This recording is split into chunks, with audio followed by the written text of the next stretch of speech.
তুমি সবাইকে। দেখো দুপুরবেলা আমি কী কী খাবার নিয়ে এসেছি।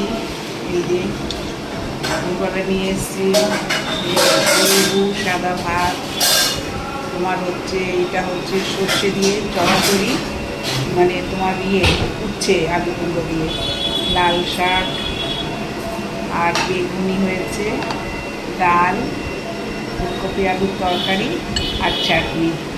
এটাই হলো আজকে আমাদের দুপুরের মেনু। আজকে নিরামিষ হয়েছে আমাদের।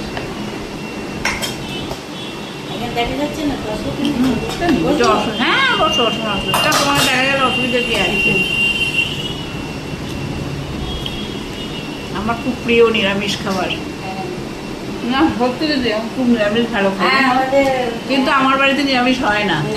আমার মেয়ে শুধু আমিষ আর আমিষ, মাছ মাংস। আমার তো মানে দেখো তো আমি কি খাই, ভালোই লাগে না। ঠিক আছে, টাটা সবাইকে।